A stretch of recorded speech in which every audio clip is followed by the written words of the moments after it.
Hey guys, it's Lee, and today we're going to be talking about Thanksgiving, the truth, and the lie.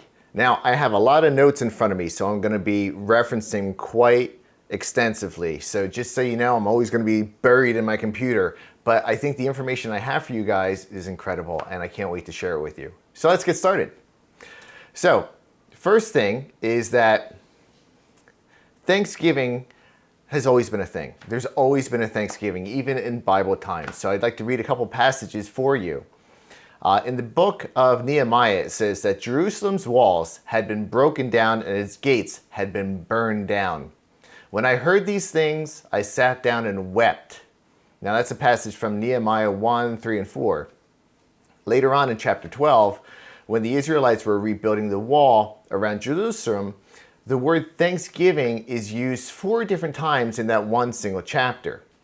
Now in Nehemiah 12:27, here's what it says. It says, "At the dedication of the wall of Jerusalem, the Levites were sought out from where they lived and were brought to Jerusalem to celebrate the dedication with songs of thanksgiving and with the music of cymbals, harps, and lyres. The musicians also were brought together from the region around Jerusalem." Now, when the builders laid the foundation of the temple of the Lord, the priests in their vestments and with trumpets and the Levites, the sons of Asaph, with cymbals, took their places to praise the Lord, as prescribed by David, king of Israel. With praise and thanksgiving, they sang to the Lord. He is good. His love towards Israel endures forever. And all the people gave a great shout of praise to the Lord, because the foundation of the house of the Lord was laid. And that passage actually is from Ezra 3:10, 10 and 12. So my point is that Thanksgiving back in the Bible times wasn't necessarily a specific day, but or an annual day. It was because of an event. Something happened and they celebrated Thanksgiving as a result. In Psalm 107 it says, "Give thanks to the Lord, for he is good. His love endures forever.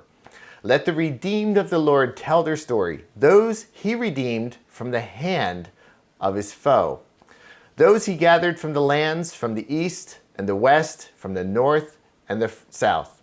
So basically, anytime there was something amazing that happened, whether being delivered from the hands of the foes, and other things like, a good harvest or building up a wall or something exciting that happened that God has provided for his people, that was a call for Thanksgiving. People have been celebrating Thanksgiving since the beginning.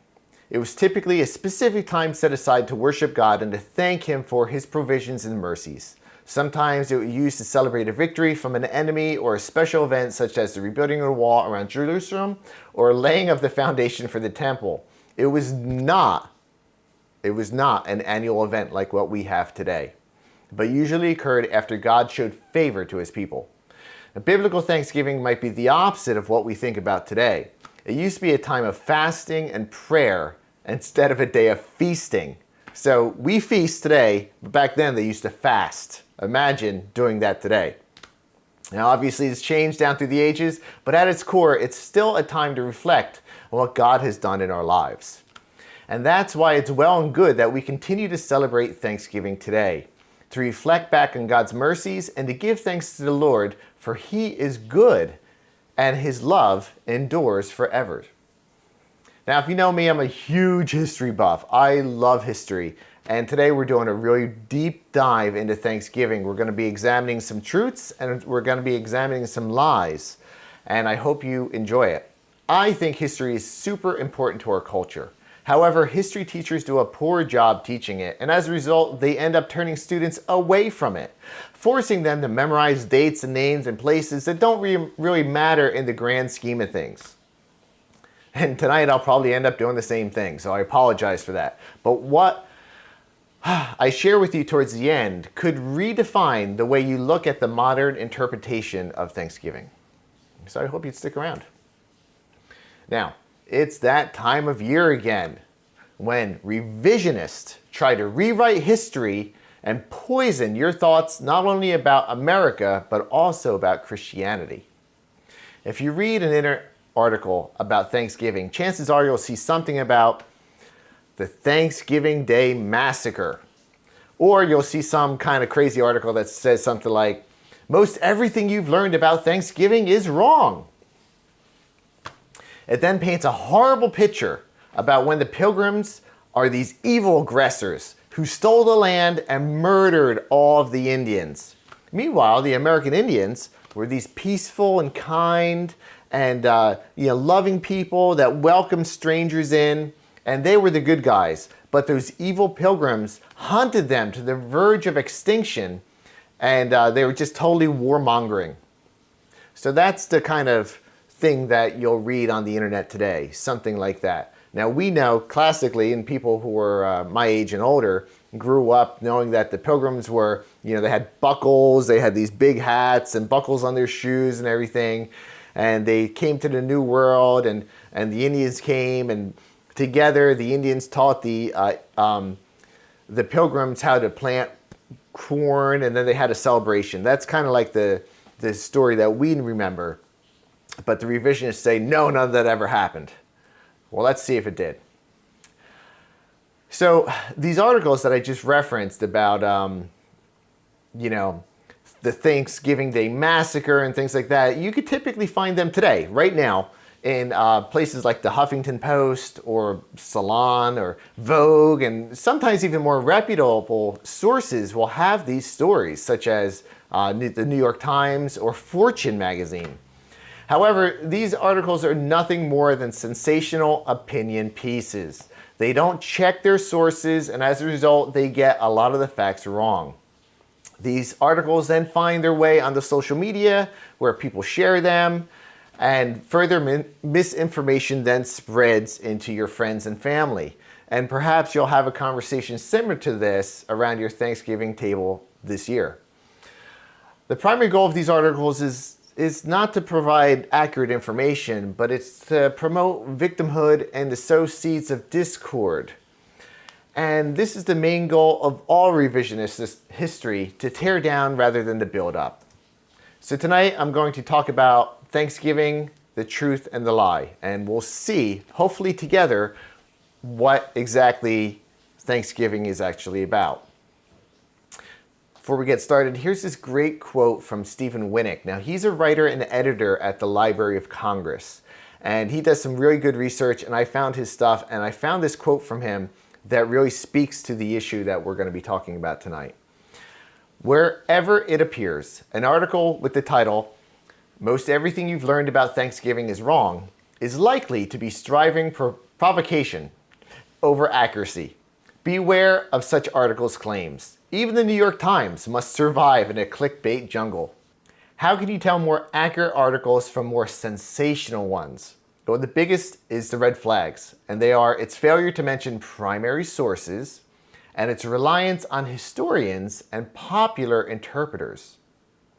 So one rule of thumb might be to look for articles that tell you what the primary source is and quote from these sources directly. So I really hope that I'm going to be doing that for you tonight. So while researching this presentation, oh my goodness, I've read dozens of 21st century articles about Thanksgiving and then compared them to 3 primary sources from the 17th century.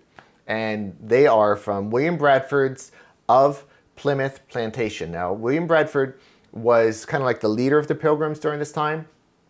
He was the governor of the Plymouth Plantation for on and off for 30 years of his life. Okay, so he wasn't the initial leader. He was kind of like an elder in the body. And when he came over, there was another governor, but he unfortunately died within the first year. So then William Bradford took over. And so a lot of the stuff that we'll be talking about is from him. And then under him is John Winthrop, and he wrote a journal, kept a journal. Now he was the governor of the Massachusetts Bay Colony. Now, it was the neighboring colony with Plymouth. They weren't right next to each other, but they were nearby. So he was the governor for there for quite a few years and kept quite a bit of a journal.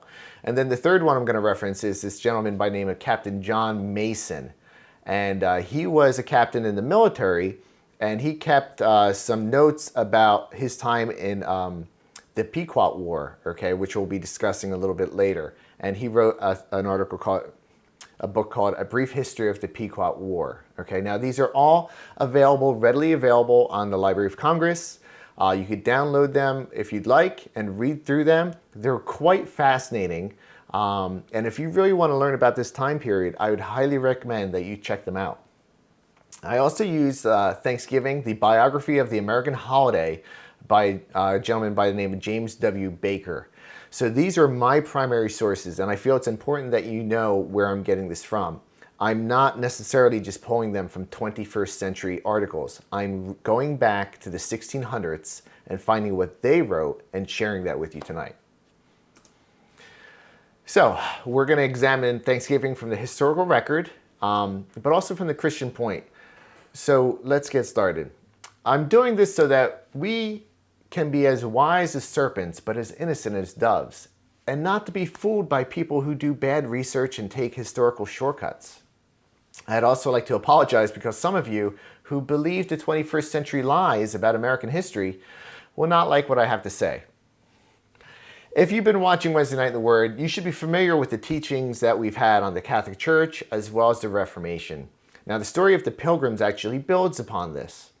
The Church of England was created by King Henry VIII, and he deemed it illegal for any Englishman to be part of any church but his Church of England.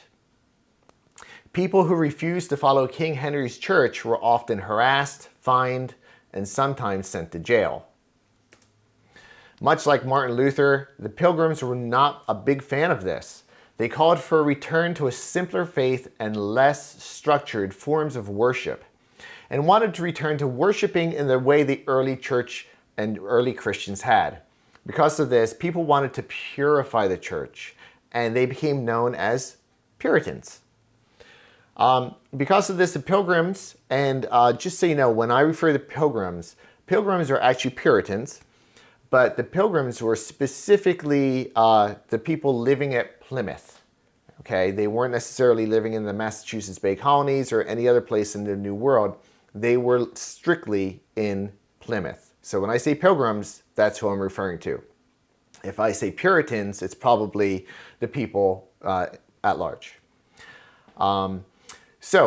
Because of this, wanting to return to a more pure form of Christianity, the Puritans fled England. And where else would you go when you flee England to get away from religious persecution? They went to the Netherlands. Initially, they moved to Amsterdam, of all places. And if you've ever heard of the red light district, you'll know that it wasn't the most healthy spiritual place for a Christian, but at least they had religious freedom there and could worship as they saw fit.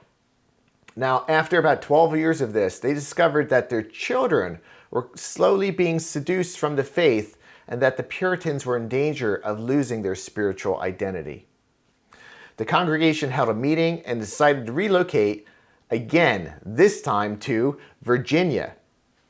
Well, okay, if you ever looked at a map, Virginia and New England are not necessarily next to each other.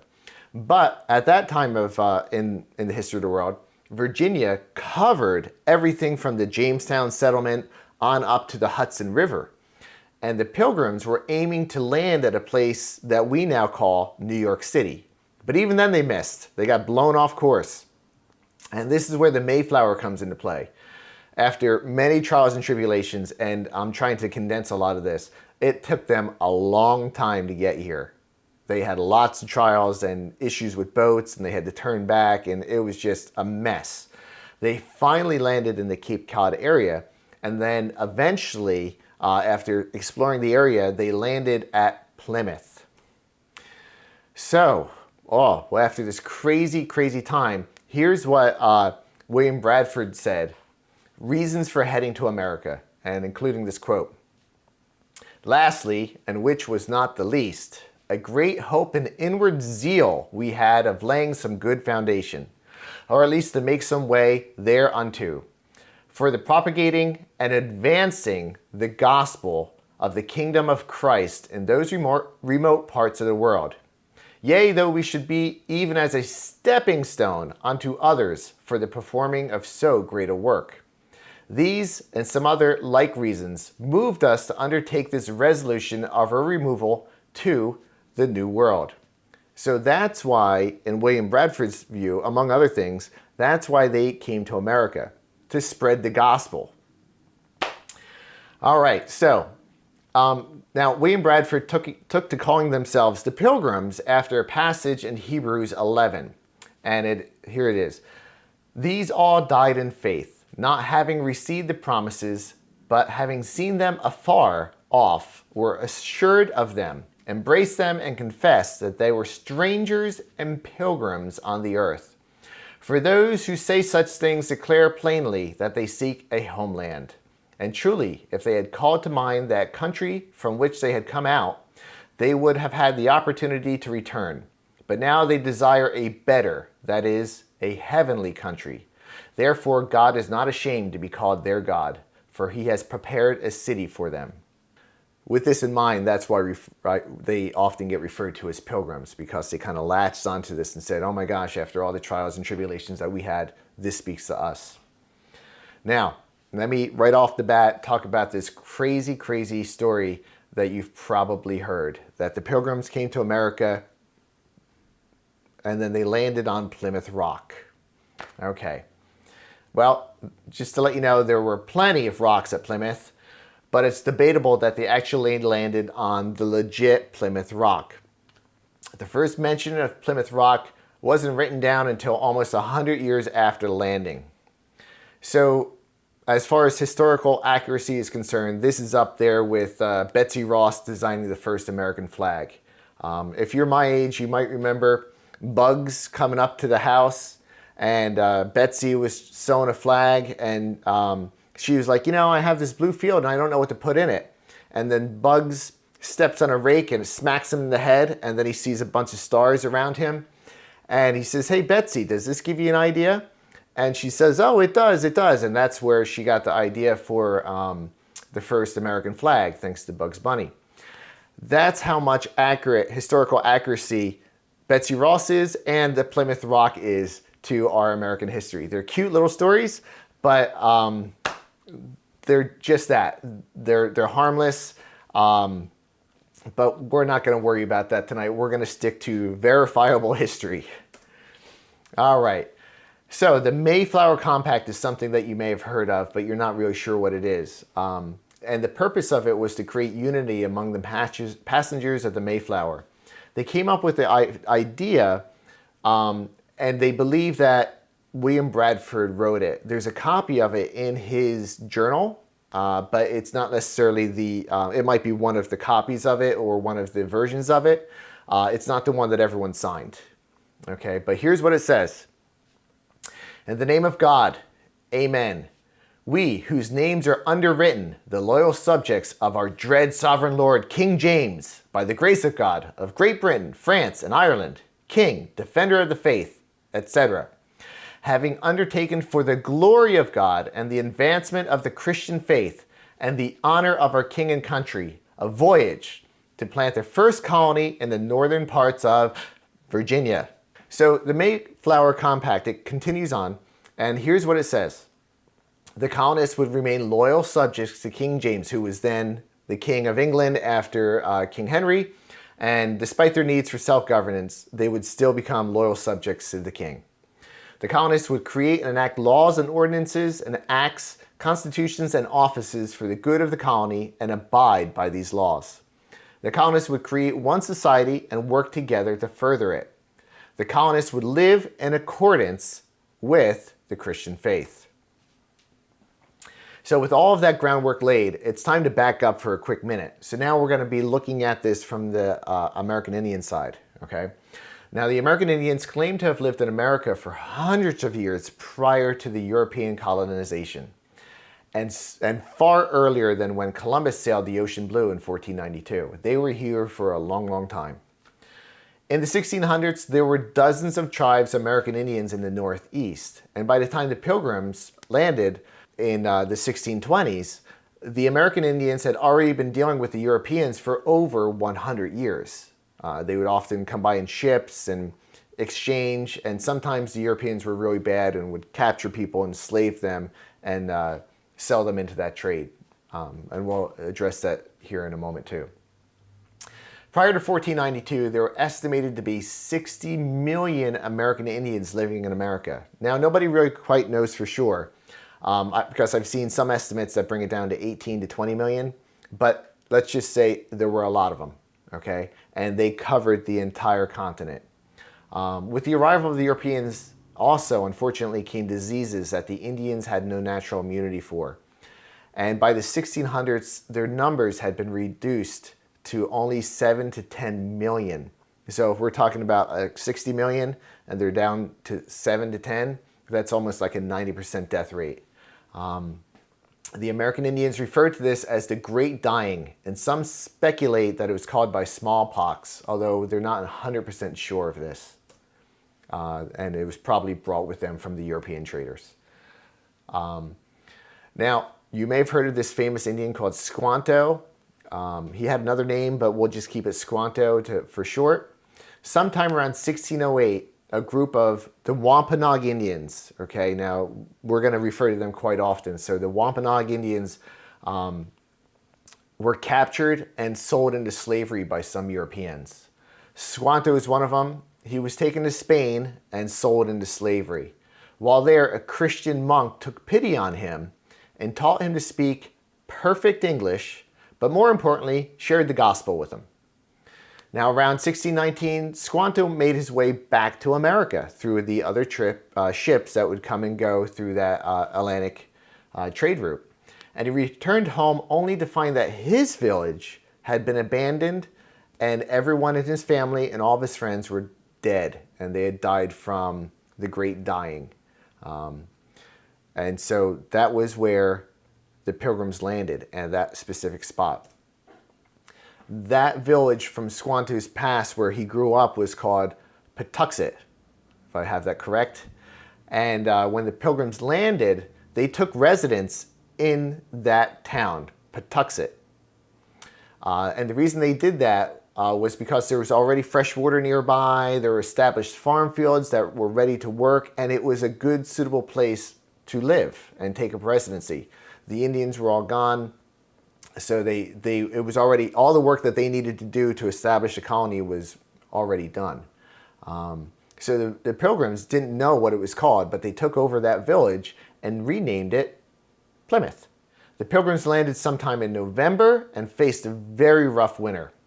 During that time, almost half their numbers died. It was a really rough time. So I believe there were about 107 Pilgrims on the boat, on the Mayflower, and I believe there were 57 left standing after the winter, just to give you an idea of how bad it was.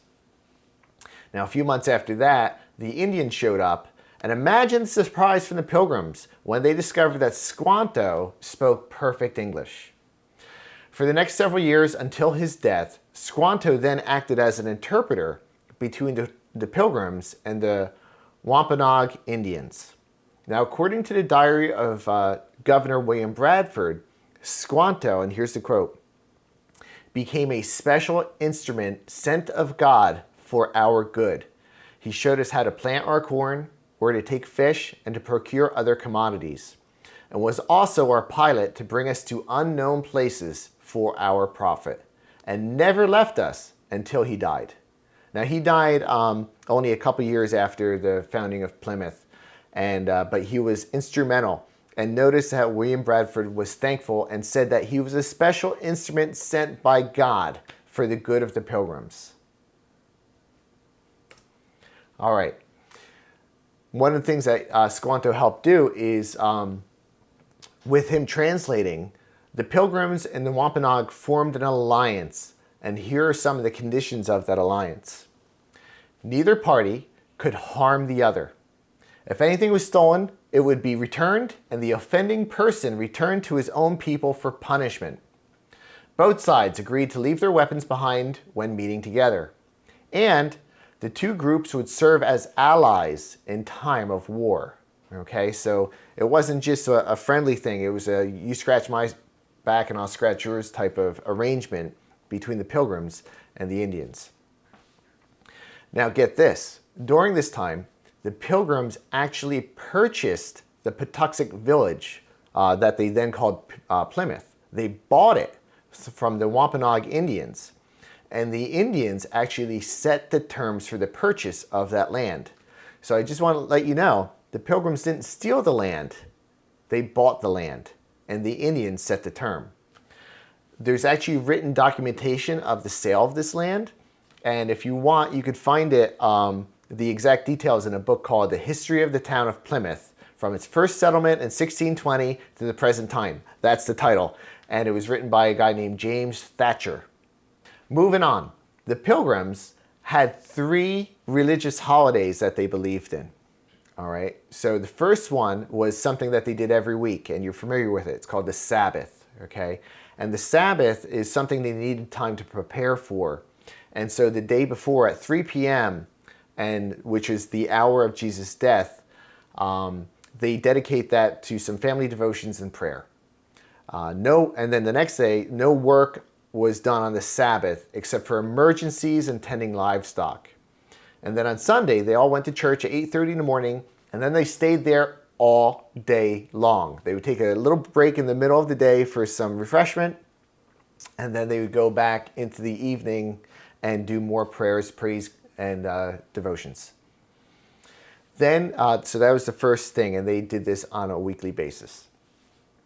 Then they had what they called the days of humiliation and fasting. So this was very similar to the Sabbath in the way they prepared. They would start at 3 o'clock the day before, get themselves ready, and the days of humiliation and fasting lasted from 3 p.m. to 3 p.m. And during that time, no food and drink was consumed, and that day was dedicated strictly for prayer. Now, with these types of events, they weren't necessarily a weekly, monthly, or yearly thing. It was just when something happened and they felt they needed to have a time of prayer. They actually talk about a time when there was a great drought, and they prayed, and they felt like they needed to have a time of prayer for that. So they did this humiliation and fasting type of thing, specifically during that time. And then the third holiday that they had was called the Days of Thanksgiving. Hey. All right, and this was similar to the time frame with the Sabbath. They'd start at 3 p.m. the day before, and they would kind of prepare for it for the next day. They would have then church in the morning, but in the afternoon meeting would be shortened so that families could feast and fellowship together. Now, Days of Thanksgiving were perhaps different than the way we think of them today. This was still a serious matter, a serious religious holiday. And there were no frivolities, so they weren't playing football or things like that, or, this was like serious business of thanking God specifically for what they've done in our lives. And again, it was one of those things where an event happened, something miraculous happened. They saw the active hand of God move in their lives, and they said, we need to stop and thank God for this, and that's what they did. So that was considered Days of Thanksgiving. And Bradford writes about this quite often in his journal, and also John Winthrop does in his also. We'll mention some of them later. So with that in mind, the Pilgrims were not the first people to celebrate a Thanksgiving here in America. Thanksgiving events occurred among the European colonists in places like Texas, Florida, Virginia, and Maine. So the Pilgrims were completely not the first. But we consider the spirit of the Harvest Festival of 1621 to embody what we consider the modern day Thanksgiving. So what we're about to talk about is something that is very much in line with the way we celebrate Thanksgiving today. All right, so let's move on. In the fall of 1621, the colonists marked their first harvest, and they marked it with a 3-day celebration. The Wampanoag Indians were nearby and heard the Pilgrims firing off their muskets. The Pilgrims were actually having a lot of fun doing target practice and shooting things like that. And the Wampanoags heard this and came running because they thought they were under attack. Instead of an attack, they found that they were celebrating. And so get this, 90 Wampanoag warriors joined the English for feasting and entertainment. This celebration became the basis for the story of the first Thanksgiving. Now, let me just set the stage real quick. Pilgrims had a very rough winter. They lost half their number, so there's only about 50 of them left. 50. And that includes men, women, and children. Now, they have this harvest festival, fire off some guns for entertainment. the Indians hear it and they come running. Now, who shows up is 90 Wampanoag warriors, all men, all armed, and if they wanted to, they could have attacked and killed all the Pilgrims. But they didn't. They actually were coming perhaps to their rescue to see what was going on. So just to kind of establish, that's the kind of relationship that they had. All right, so in 1622, which is only a few months after this Thanksgiving event, Edward Winslow wrote this account. Our harvest being gotten in, our governor sent 4 men on fowling, that so we might, after a special manner, rejoice together as we gathered the fruits of our labors. Those 4 in one day killed as much fowl as served the company almost a week. At which time, among other recreations, we exercised our arms, fired off their guns, many Indians coming amongst us, and among the rest, their greatest king, and I believe this is pronounced Massasoit, with 90 men, whom for 3 days we entertained and feasted, and they went out and killed 5 deer, which they brought to the plantation and bestowed upon our governor, and upon the captain and others. And although it was not always so plentiful as it was from this time with us, yet by the goodness of God, we were also so far from want that we wish to partake of our plenty. So, here is a gentleman who wrote about the first Thanksgiving that we consider the first Thanksgiving only a couple months after it took place, okay? And he said that they entertained the Indians. That's really important. A lot of times when you read articles today, they're like, well, they begrudgingly had the Indians there. It was an uneasy truce and things like that. But no, it actually sounds like they had a really good time together. Other accounts talk about the Indians were really curious about the weapons that they had. So the Pilgrims were teaching them how to fire their flintlocks and stuff like that, and they were having a good time doing things of that nature. And then the Pilgrims were teaching them how to shoot bow and arrow. So, but this account is from 1622. Years later, in 1895, the Reverend William DeLoss Love wrote, "It was not a Thanksgiving at all. Judged by their Puritan customs, which they kept in 1621, but as we look back upon it after nearly 3 centuries, this is 1895, it seems so wonderfully like the day we love that we claim it as the progenitor of our harvest feast." In other words, they didn't call it Thanksgiving, but it's so much like the Thanksgiving we have today that we may as well call it Thanksgiving. All right. So modern skeptics say they did not eat turkey at the first Thanksgiving. You may have heard this, that, Thanksgiving, probably the first Thanksgiving probably had no turkeys. But look at what William Bradford wrote. They began now to gather in small harvests they had and to fit up their houses and dwellings against winter. So in other words, they were bringing in the crops and everything. Quote goes on to say, "And besides waterfowl, there was also great stores of wild turkeys, of which they took many, besides venison." So that's just to give you from the bee's knees, from the actual person that was there, William Bradford. He was actually talking about that. So what did they actually eat at the first Thanksgiving? Well, they described the feast as freshly killed deer brought by the Indians, assorted wildfowl, a bounty of cod and bass, flint, which is a native variety of corn harvested by the Native Americans, which was eaten as cornbread and porridge. Now, the Library of Congress also writes that they ate wild turkeys, duck, geese, venison, lobster, clams, corn, green vegetables, and dried fruit. So turkey was indeed at the first Thanksgiving, but it wasn't the main focus of the meal, since there are lots of other meats available. So it was probably a secondary course, but it was still there and present according to the research that I found. So again, quick note, we consider that the first Thanksgiving. We call it Thanksgiving, but the Pilgrims most likely called it a harvest festival. The Pilgrims also had days of Thanksgiving, and to them, that was a solemn day of prayer and fasting to thank God for his provision. And when we think about Thanksgiving, we think about a day of gluttony and watching football. So the Pilgrims had a harvest festival, but through the ages, it's kind of cycled down to Thanksgiving. And I don't see a problem with that. Many things get changed through the ages. It's certainly the spirit of what we consider Thanksgiving today. Now, this first Thanksgiving that we just referenced with the Indians, the Wampanoags, and the Pilgrims, it wasn't an annual affair. It happened once. Now, the Pilgrims did have other harvest festivals, but the Indians weren't always present. Some were, some weren't.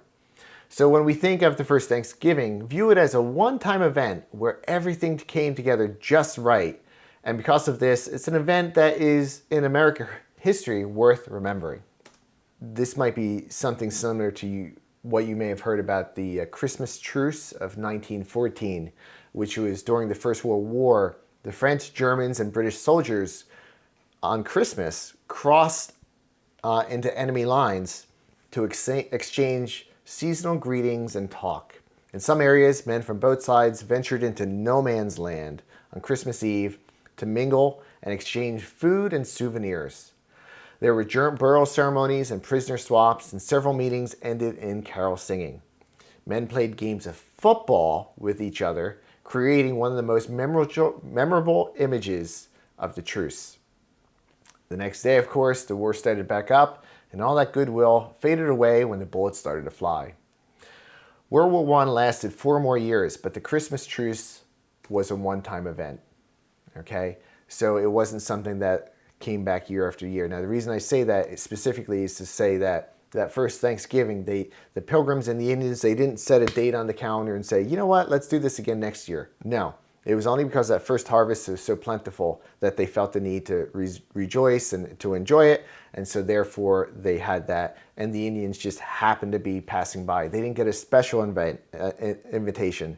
They were just passing by and came in. And some people say they didn't have a good time. But let me ask you this, and you can answer this yourself. How many times have you been invited to a party where you were not having a good time, but then you decide to stay for 3 days anyway? That almost never happens. If you're not having a good time at a party, you're going to leave, right? All right. Now today, you'll often sometimes hear this thing called the Day of Mourning. And the American Indians refer to this as the Day of Mourning. For them is like considered our first Thanksgiving. And the reason is for all the evils that the early colonists brought to the American Indians. While the U.S. government and the American Indians have always had shaky relationship, the first Thanksgiving was a day of thanks and peace. The Day of Mourning that the Indians referred to actually didn't take place for another 16 years. So just keep this in mind. So in 1621, sorry for all the dates, 1621 is the first Thanksgiving that I just described. American Indians, Pilgrims, they get together, 90 Indians, about 50 Pilgrims, they bring some deer, shoot some guns, and they hang out for 3 days and have a big celebration. All right, that's what we're technically considering the first Thanksgiving, although there were many Thanksgivings prior to that. All right, the Day of Mourning that you often hear the Indians refer to didn't take place for another 16 years. We don't have time to go into all the detail, but I feel it's necessary for me to explain what happened here. 16 years later, they had this thing called the Pequot War, which was in 1637. I won't go into all the details, but if you recall, I already said the Pilgrims and the Wampanoag Indians created an alliance in 1621. One of the conditions for the alliance was that if the two groups were to serve as allies in times of war, okay, so they formed an alliance with each other. Hey, if we're attacked, you help us. That's what they did. To make a very short story long, politics played heavily in the conflict between the colonists and the Indians. Mistakes were made on both sides. Often they communicated poorly with each other and often turned to violence to settle their disputes. Sorry to hear that, but that's what happened. The Pequot War, I'm going to give as short of a summary as I can, but please stay with me. If you could stay with me, I'd appreciate it. The Pequots were warlike Indians, and they're very aggressive, and even against their own Indian neighbors, which included the Wampanoag Indians, who were the allies of the Pilgrims. So understand this. The Pequots were an enemy tribe, and they were enemies with the Wampanoag Indians, who were also friends with the Pilgrims. The Pequots had established a trading monopoly with the Dutch. And with the arrival of the English, it threatened them. So they were determined to rid the region of the English. Okay, and they actually said that they would drive them into the sea. After killing some English settlers, the colonists responded and organized a strike against the Pequots. And somewhere between 300 to 700 Indians were killed. The war spread across much of Connecticut and also threatened Plymouth and the Massachusetts Bay colonies. The conflict ended when the chief of the Pequots was pursued and killed by the Mohicans and the Mohawks. All right? Things to take note of. The Pequots started the war by trying to rid the area of the English and drive them into the sea. That's how it started.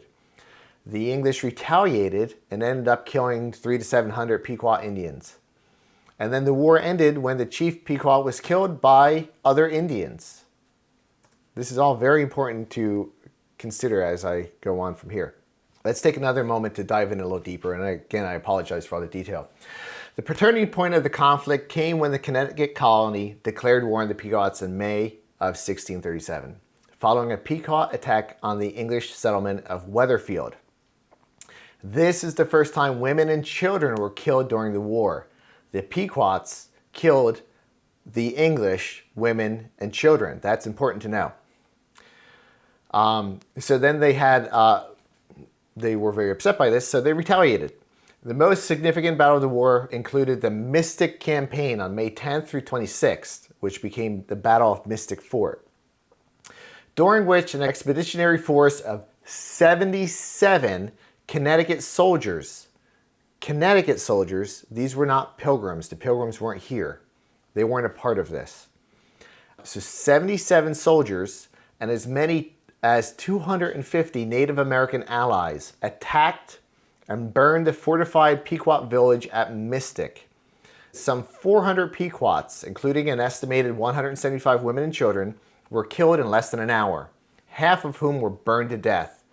Those who tried to escape the burning were shot by the English or by the Mohican and Narragansett allies. Sorry if I said that wrong.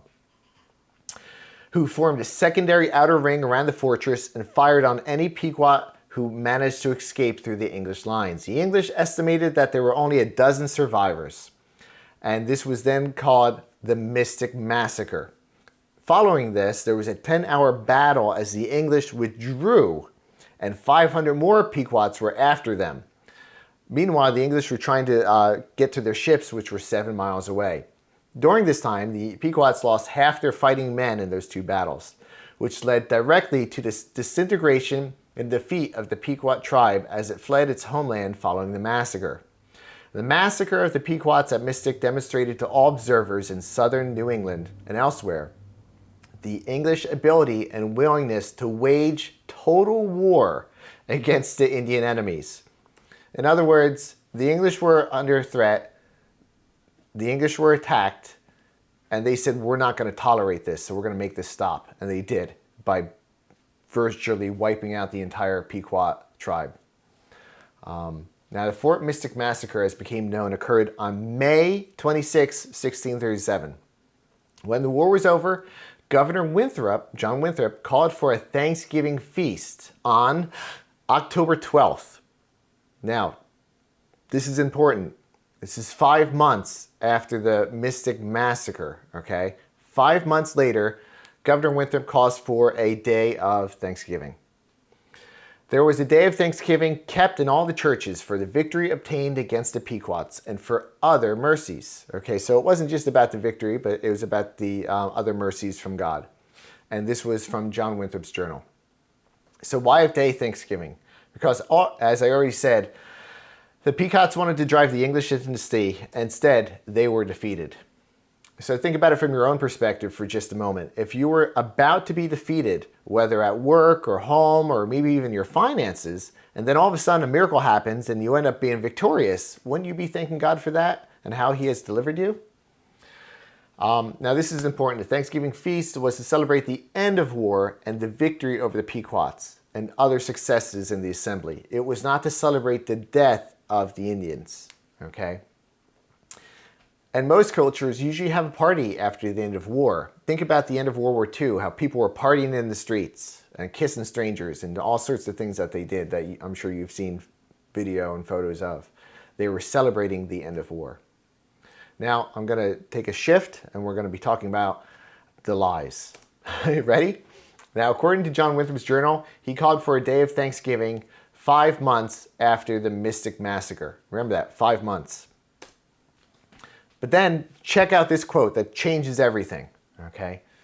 This you could find if you Google any article about Thanksgiving. Chances are today you're going to find a quote similar to this. Here it is. The day after the massacre, William Bradford, the governor of Massachusetts Bay Colony, writes that from that day forth shall be a day of celebration and thanksgiving for subduing the Pequots, and for the next 100 years, every Thanksgiving day ordained by a governor was in honor of the bloody victory, thanking God that the battle had been won. Ouch. How cold-hearted. Maybe Thanksgiving really is a celebration of genocide and a day of mourning. A day after the massacre, the bodies aren't even cold in the ground, and the Pilgrims are throwing a party. Crazy, right? Maybe in your travels you read or heard something similar to this statement. I mean, it sounds pretty bad, right? Now, first thing to note, William Bradford was not the governor of the Massachusetts Bay Colony. That was John Winthrop. First mistake. William Bradford was the governor of Plymouth. Now, this is an easy mistake to make, but if you're writing an article about history, shouldn't you at least try to get some of the facts right? And then now we're going to talk about the actual quote. Now, I'm not saying this quote doesn't actually exist, but if it does, I certainly wasn't able to find it. Here's the quote. For the next 100 years, every Thanksgiving day ordained by a governor was in honor of the bloody victory, thanking God for that battle that had been won. If you in your travels ever find a direct source for this quote, I would love to read it. I would love to see it in context. So if you happen to find that and know where to find it from a 400-year-old document, please send it to me. I'd love to see it.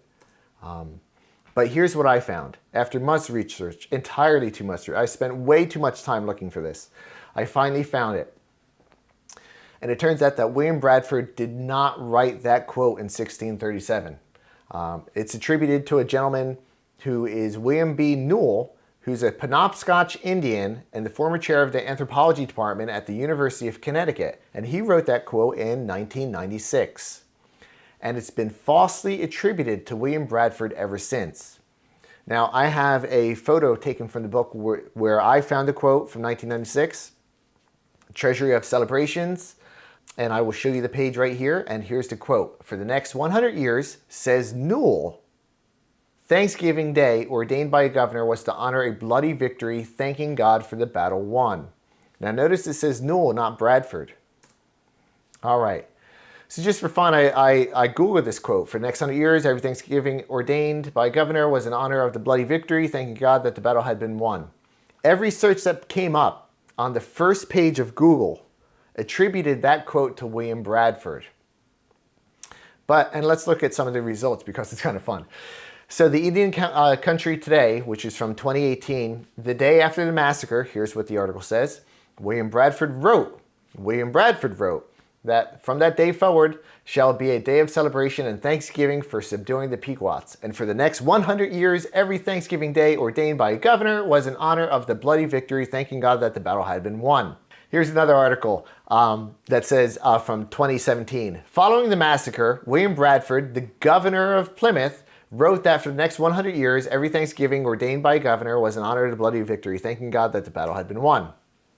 Here's an article from 2021 from a place called Food and Identity. There is beauty in this myth. It encourages gratitude for nourishment and unity with our friends and family. That being said, the story leaves out many important parts of the holiday history. 16 years after the first Thanksgiving, the Pilgrims burned the Wampanoag village and killed 500 people. William Bradford, governor of Plymouth, reflected on the tragedy, saying, over the next 100 years, every Thanksgiving ordained by a governor was in honor of the bloody victory, thanking God that the battle had been won. And then it concludes with, Bradford made Thanksgiving synonymous with the massacre of the Native Americans. Ooh. This is from Reader's Digest, October 21st of this year, 2021. The harvest celebration of 1621 was not called Thanksgiving. It was not repeated every year. That's true. The next official day of Thanksgiving was after settlers massacred over 400 Pequot men, women, and children. Governor Bradford decreed for the next 100 years, every Thanksgiving, ordained by governor in honor of the bloody victory, thanking God that battle had been won. Then it goes on to, we should add that to our list of favorite Thanksgiving quotes as a stark reminder of the real history of Thanksgiving. Here's another one from Everyday Feminism. The following day, Plymouth Governor William Bradford applauded the massacre of the 400 Indians, including the women and children. The governor of the Massachusetts Bay Colony, William Newell, proclaimed that from that day forth shall be a day of celebration and thanksgiving for subduing the Pequots. For the next 100 years, every Thanksgiving ordained by a governor was in honor of the bloody victory, thanking God for the battle that had won. Okay, so notice the author of this quote was from 1996, and he kind of made this quote, and his name was William Newell. Everyday Feminism claims that the governor of the Massachusetts Bay Colony was William Newell. William Newell is a very long-lived man. He's been alive for 400 years. Anyway, so the problem with the internet, as you know from a famous quote from Abraham Lincoln, the problem with quotes found on the internet is that they're often not true. Okay, so these misquotes. Why did I take the time to dive into all these things and to look at them? And the simple answer is it makes me angry. It makes me very angry when I see things like that, okay? The author of these articles didn't do their due diligence. They did poor research. And they don't expect readers to check up on them either. This happens all the time, not just with history, but typically about Christianity too. Some modern day reporter sees something, they grab a quote, they don't check to see if it's true or not, and then they misquote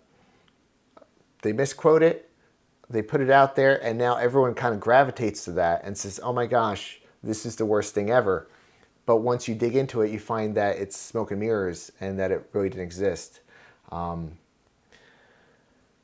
This really bothers me quite a lot, actually. And really what it is it's like internet telephone. Remember that game when you played when you were a little kid and you whisper in somebody's ear and it's a long line of children, and you say to the first person, the crow flies at midnight. And then it goes down and they repeat it down the line. And by the time it gets to the end, the last person says, oh, it's a beautiful spring with butterflies. Or something like that. That is exactly what's happening here, but it's happening on a professional level. And these people, these journalists, are only looking at quotes on the internet that they could easily find. They're not opening up books, they're not opening up manuscripts, they're only looking at quotes and assuming those quotes are correct. They're not doing any of the research themselves. And the problem is they're taking those quotes and changing them. That's how we got to attribute a quote from 1996 from a modern day Indian and attributing that to something that William Bradford said all those years ago. But here's the thing, William Bradford did write about the Pequot War, okay? We have it, we could read that anytime we want. I will give you the documents if you'd like to check this out for yourself. He was not present at the fighting, and none of the Pilgrims were at the Pequot War. None of them were involved. They were asked to show up, they showed up too late, the massacre was already done. So the Pilgrims were innocent of this particular battle. But he wrote about it, and he had second and third hand information. And here's what they said. Here's what he said specifically about food during the Mystic Massacre. And I'm going to butcher this name. The Narragansett Indians. They were marched to the waterside where they met with some of their vessels by which they had refreshment with victuals and other necessities. So in other words, after the battle, they had a snack. Hardly a day of Thanksgiving. That's very different from saying that they would be celebrating the death of the Pequots for the next 100 years. Things to take note. The 21st century America, the narrative has changed. The Pequot War of 1637 has become the focal point for the day of mourning, and the American Indians claim that this was the first Thanksgiving. However, much of their argument hinges on that quote from William Bradford, which he did not make. Now, with all that said, the American Indians got a raw deal. I'm sorry things happened the way they did with the American Indian, but revising history will not change the way they were treated. It's important to note that the Pilgrims of Plymouth and their neighboring Indian tribes, the Wampanoags, had a peace treaty that lasted 54 years, which is the longest on record. That treaty was eventually broken in 1675 during the King Philip War, and it was the Indians, not the Pilgrims, who violated it. Today, the Wampanoag Indians still exist, and many of the Indian tribes still exist in New England. They live under harsh government rule and don't have the freedom to buy and sell their own land. If you actually care about the American Indians, the best thing that we can do is support them in the court of law to make certain that they get representation and equality under the Constitution. Without that, nothing will change for the American Indians. So please support them, but also know that you don't need to rewrite history to support them. This is the perfect example of government overreach. The government meddles too much in the Indian affairs. Instead, they should be free to live as they wish. Spend some time reading about the current treatment of the American Indians and you'll quickly understand why big government is such a bad idea. They mismanage everything they touch, and especially the way they handle the American Indians. But that's not what we're talking about today. We're talking about Thanksgiving. So getting back to this, the Indians mentioned in their day of mourning that the first Thanksgiving was this massacre in 1637. John Winthrop actually wrote that there are multiple days of Thanksgiving in his journal. Real quick, I just want to go through this. In 1630, when a new ship arrived from England, they had a day of Thanksgiving. In 31, to celebrate the arrival of other ships and a harvest, they had a day of Thanksgiving. In 32, to celebrate some victories from the Swedish invasion of the Holy Roman Empire during the 30-Year War, they had a day of Thanksgiving. In 33, for delivery from the enemies and arrival of the new ships, they had a day of Thanksgiving. In 34, for construction of a new town and more ships, they had a day of Thanksgiving. And in 1637, the victory obtained against the Pequots and other mercies. That was also another day of Thanksgiving. And his journal concludes in 1640. So, again, the Pilgrims didn't call the Harvest Festival 1621 a day of Thanksgiving, but don't let that bother you because the word Christmas actually does not appear in the Bible, and yet we celebrate that every year. The word Easter only appears once and only in the King James Version of the Bible, and yet we know exactly what that signifies. So the Pilgrims didn't call it Thanksgiving, but it so mirrors our modern take on the holiday that it almost doesn't matter what they called it. All right, this is getting very long, so let me start to wrap up. I'm sorry for taking so long, so how should we as modern day Christians view Thanksgiving? Well, here's a crazy quote that I discovered while researching this. Here's a gentleman who was against the Thanksgiving holiday, and here's what he wrote. In 1855, a Mississippi physician by the name of William H Holcomb wrote in his diary, "This Thanksgiving Day, I'm sorry that the Yankee custom has crept in among us. I object to it because it makes gratitude to God a matter of civil ordinance and limits it to a single day, the exhibition of feelings that should be a portion of our daily lives." So in other words, Thanksgiving shouldn't just be one day of the year. It should be every day of the year. So this year, as we sit down with our families and friends, take a few moments to thank God for what He has done in our lives. And to kind of recap with Psalm 107, let the redeemed of the Lord tell their story. Those who redeemed from the hands of the foe, those He gathered from the lands, from the east, the west, the north, and the south. Give thanks to the Lord, for He is good. His love endures forever. And with that, I wish you a very happy Thanksgiving.